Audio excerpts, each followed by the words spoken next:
dalam evaluasi pemantauan secara teknis 18 puskesmas untuk merajut salah satu puskesmas bisa mandiri gitu ya, dengan menggunakan loadnya sendiri gitu. Nah untuk saat ini khususnya puskesmas Madurarejo sampai sejauh mana Pak Dokter? Ya, puskesmas Madurarejo pada saat ini sudah masuk tahap penilaian. Jadi kami kemarin minggu lalu sudah dinilai sama tim verifikasi dari Sekretariat Pemda Kobar, yang dimana akan dinilai secara objektif apakah puskesmas ini layak apa enggak menganut sistem keuangan bulat. Nah, dari penilaian itu, dari tahapan dari awal kita sudah menyusunnya, sudah merencanakannya dari sistem kesiapan, sumber daya manusianya, tata kelolanya, habis itu restra puskesmasnya, dan kesiapan dari keuangan. Kita mengacu pada aturan yang baru tentang BUT puskesmas. Gitu, nah, Pak. Kalau kita melihat untuk puskesmas ini dari tenaga perawatnya sampai tenaga teknis yang inti lah, sampai ke dokternya lah, itu berapa jumlah banyak? Kita sebanyak 54 orang. 54 orang. Ya, terbagi menjadi ada yang tenaga pegawai negeri, tenaga TKS, tenaga daerah, masing-masing ada yang dibiayai sama pegawai negeri kan di negara ya, dari kalau yang Pemda tuh TKD-nya, TKS-nya juga ada yang kita tanggung dengan biaya sendiri dari puskesmas. Nah kalau TKS itu tenaga kerja sukarela ya. Kalau bicara TKD, tenaga apa itu? Tenaga kerja daerah. Tenaga kerja daerah, bukan kontrak gitu ya? Iya, kontrak sama aja. Oh tenaga kontrak daerah gitu, TKD. TKD dengan TKS ini beda ya? Beda. Kalau TKS yang bayar siapa? TKS yang bayar puskesmas. Oh, ya. Puskesmas jadi. Ya. Kalau TKD yang bayar pemerintah daerah. Ya, pemerintah daerah. Oh, terus yang lainnya pegawai definitif. Definitif pegawai negeri kan dibayari negara.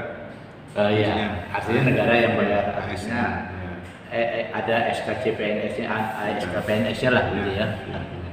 Nah, kalau kita merujuk dari salah satu puskesmas di sini kan cukup familiar ya, di tengah kota ya, jantung kota ini. Nah, kalau kita melihat anggaran per tahun berapa, Pak Dokter? Kalau di kami tenaga keuangan dari blok aja 1,2 miliar. 1,2 miliar dari keuangan JKN sekitar 900-an ya, 900 juta. Kalau JKN itu apa? BPJS. Oh, BPJS, ya. Jaminan Kesehatan Nasional. Ya. Jaminan Kesehatan Nasional itu kita mendapat dana kapitasi istilahnya dari pemerintah juga melalui BPJS sekitar 900-an kalau nggak salah. 900 juta ya. Jadi sudah teralokasi dana untuk di puskesmas ini. Untuk dana BPJS itu 900 ya. Ya, itu tergantung dari jumlah kapitasi kita. Oh, kapitasi itu apa maksudnya, Pak Dokter? Orang yang memiliki kartu BPJS itu kan bayar iuran. Iya. Kalau pegawai negeri dibayari dari gajinya dan pemerintah. Kalau yang mandiri kan ada iuran sekitar, kalau nggak salah sekarang 25.000 ya. Kalau mandiri itu yang kelas 3. Nah itu puskesmas mendapat hak sebesar 8.300 per kepala. Nah, nanti dihitung masyarakat tuh suka sama puskesmas mana. Nah kita ini berlomba-lomba membuat pelayanan yang lebih baik sehingga masyarakat bisa memilih puskesmas Madurarejo untuk kita sehingga mendapat kapitasinya bisa meningkat. Nah sekarang kalau kita melihat untuk berlomba-lomba ini ada Arsel, ada Mendawan, ada Madurarejo. Nah, maksud berlomba-lomba ini apakah bagaimana kita merekrut mereka supaya berobat ke wilayah kita atau kan di situ kan ada batasannya.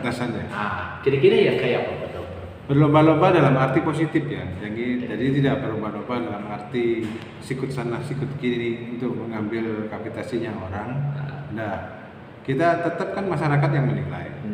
Kita tunjukkan kepada masyarakat kalau pelayanan di puskesmas Madurarejo ini bukan lebih baik ya, tapi lebih masyarakat tuh bisa menilai sendiri lah. Ya, artinya memuaskan. Memuaskannya itu masyarakat puas terus dengan layanan di sini sehingga ada daya tariknya. Daya tariknya sendiri itu masyarakat yang menilai, bukan kita. Nggak ada promosi juga keluar, nggak ada gitu. Oh, ayo pindah ke Puskesmas Sidoarjo biar nanti dapat pelayanan yang gini. Nggak boleh Pak. Itu ada istilah ada norma secara tidak tertulisnya, kalau bidang kesehatan itu tidak bisa dipromosikan. Oh ya, tapi kan bagaimana meyakinkan sistem pelayanan supaya warga masyarakat itu merasa yakin dengan pelayanan lebih baik, nyaman. Nah, itu ada namanya indeks kepuasan masyarakat. Nah, indeks kepuasan masyarakat itu kita ambil bisa setahun itu dua kali. Ya, habis itu dalam kita pelayanan keluar gedung itu kita menyebar leaflet atau menyebar seperti kuesioner kepada masyarakat. Puas gak dengan pelayanan Puskesmas Madurajo? Oke. Tapi kalau kita berbicara ini BPJS nih, kalau kita berbicara, saya mengarahkan ke dokter Anda. Tapi sebaliknya, dengan saya harus berobat ke puskesmas, apakah itu bisa diberlakukan? Karena di BPJS itu ditentukan dokternya. Ya, pilih salah satu. Bisa dokter praktek mandiri atau puskesmas. Nggak bisa dua-duanya. Ya, enggak, artinya dalam konteks ini kan BPJS nih. BPJS ini kan sudah tertera dokternya mau di mana yang mana. Dipilihlah salah satu. Tapi di saat kita perlu untuk berobat, artinya walaupun itu sudah ada penuntut dokternya gitu. Tapi di saat kita melakukan ke puskesmas bisa nggak? Nggak bisa. Nggak bisa ya? Nggak bisa. Berarti ada batasan gitu ya? Ada batasan. Berarti BPJS itu diberlakukan kepada hal-hal yang sifatnya yang sudah ditentukan. Iya. Misalkan kalau puskesmas bicara puskesmas. Iya. Nah, kan misalnya lagi kalau kita bicara puskesmas Madurajo tujuannya, tapi di saat kita capek, sakit atau mau pingin berobat ke Arsel bisa nggak? Nggak bisa. Oh, nggak bisa. Berarti BPJS juga tidak berlaku umum. Prinsip hanya yang ditujukan. Ya, betul. Oh. Soalnya FKTP kan namanya pemilihan FKTP pertama. Dalam kasus yang tidak emergensi, dia harus berobat di FKTP pertamanya itu karena sudah tercatat di situ. Kalau emergensi nggak usah di puskesmas, nggak usah di manapun boleh aja. Kalau emergensi misalnya dari perjalanan nih dari arah Pakut ke sini dia jatuh atau kecelakaan lah. Nah, terus dia kalau punya BPJS nggak mungkin ditarik juga di antara jalur di antara Pakut dan Makambun ini. Atau dia dirujuk ke rumah sakit langsung, ya itu juga nggak ada biaya karena sudah tercover dalam BPJS itu. Jadi emergensi itu ada dua loh ya. Emergensi itu ada yang medis sama yang bedah. Kalau emergensi medis misalnya serangan malam-malam, sakit panas tinggi, kejang-kejang. Ya kan puskesmas gak ada yang buka nih. Yang langsung lari ke UGD pun diterima di rumah sakit tanpa harus bayar. Terus kalau rujukan tadi emergensi bedah, kasus seperti appendicitis, kalau kecelakaan itu ditanggung dari kalau dia masih ada jasa harja sampai plafon jasa harjanya habis baru dia di cover sama BPJS.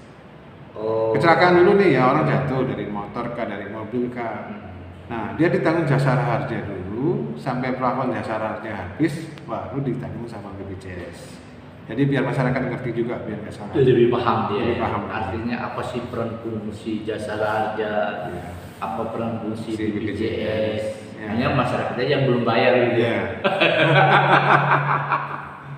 Nah, itu sih. Jadi BPJS itu ada batasannya, nggak bisa berobat sana, berobat sini juga nggak boleh. Tapi kalau dia sudah menentukan FKTP-nya, dia juga harus berobat di FKTP pertamanya. Oke.